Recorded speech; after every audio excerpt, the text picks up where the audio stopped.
Hey guys, wanted to share with you a quick tip that's really been helping me a lot lately.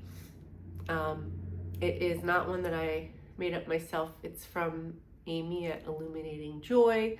Definitely check out her channel, OG Teacher.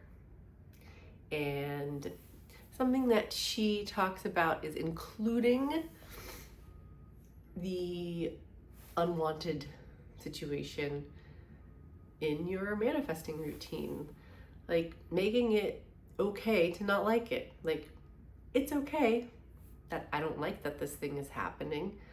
I can still get what I want.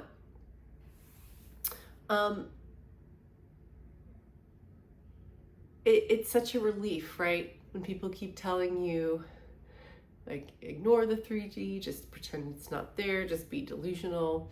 And you're like, that doesn't just, this is just not, it's just not making sense. It's just not making sense for me. So if that kind of style does not make sense for you, then maybe this will, because it allows you to not like something. It allows you to be resistant to it and still get what you want. And, also it's a reminder that the unwanted situation is just temporary. You have to keep reminding yourself it's temporary unless I make it permanent. Something else she said in her in the most recent video she posted. It's only temporary unless I choose to make it permanent by affirming it with my thoughts and my beliefs, saying it over and over, like, well, things never work out for me. I never get the relationship. I never get the job. I'm always broke. It's just, you're making what could be a temporary situation permanent.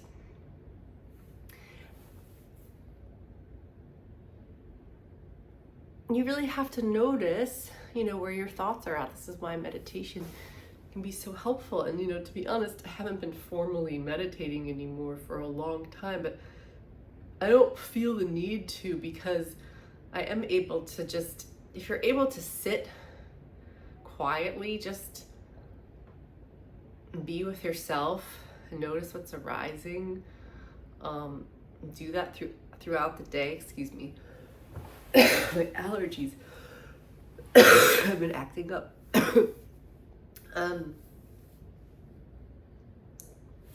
When you notice old thought patterns coming up, just noticing them and allowing them to be there and saying, yeah, I see you, but we're not buying into that. We're not going with that script anymore. We're going with this script. And that's the moment of choice. That's when you can choose. So if you're able to be aware all the time of your thoughts and the negative storylines that arise, and you can choose the new one, I mean, that's the win. That's the big win.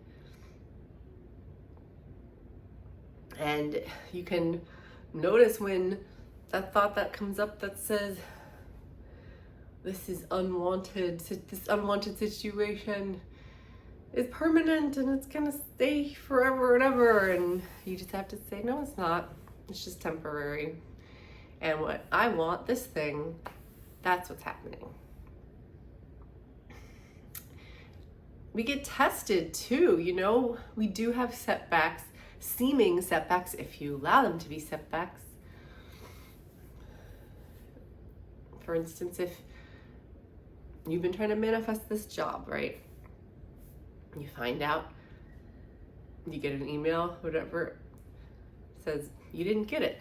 Okay, in that moment, that's your moment to choose which thought line. Are you going to say, see, things never work out for me? Or are you going to say, well, this is still going to work out for me. I don't know how. I don't know. It's not up to me to know how. But it's going to be this or something even better, right? And that's your moment of choice. And that's when you can do that. That's when you've really been doing your work You know you've been doing your work when you can start doing that kind of stuff consistently.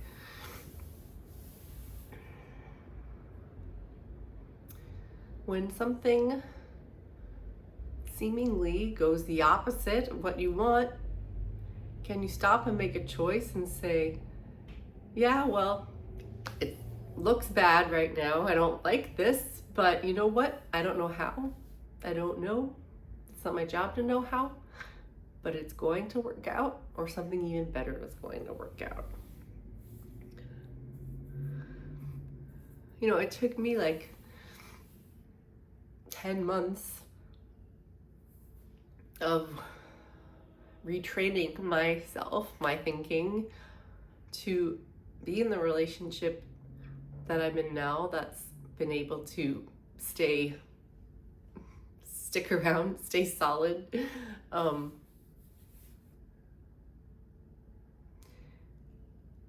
And you have to be willing. I mean, 10 months may seem like a lot of time to you, or a little bit of time, but I don't know, it just takes what it takes. And you have to be willing to keep choosing the storyline you want, no matter how long it takes, unfortunately. Not very sexy manifesting talk, but, and, oh, another teacher I really like that I mentioned before, David Guillaume, says you have to have faith over logic, right? That's exactly right. Like, you have to have the faith over the logic. Logic says, this doesn't seem to be going well. I still seem to be broke. I still seem to not be getting the job that I want. I still seem to not be in a relationship. But you know what? I have faith beyond logic that somehow, some way, it is working out. And then it's like, bam, then things happen really fast when you can do that. Fast, slow, fast. You know, how long does it take a painter to make a painting? I forgot which artist said this, but somebody asked an artist, a really famous artist, you know, how long it took him to make this painting. And it was later in his life, and he's like, it took me 80 years, you know?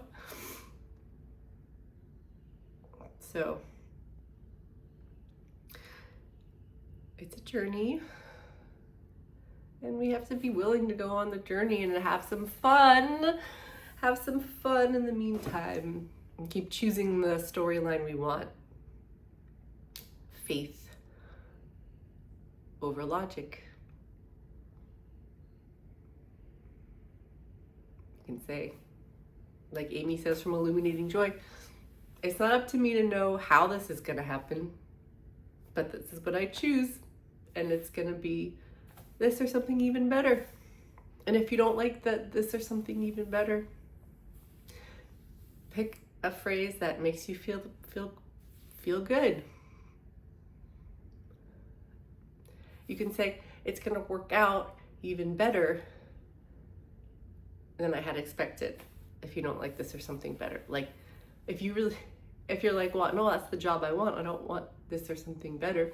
Well, maybe that job, there's a different sort of iteration of that job that the company is they're restructuring, and it's just like that job that you wanted, but it's even a better job within the same company, and it's even structured better for you somehow in some way, right? Just be open to the creative possibilities. And when you have that trust and that faith and that openness, and you're having fun, that's it.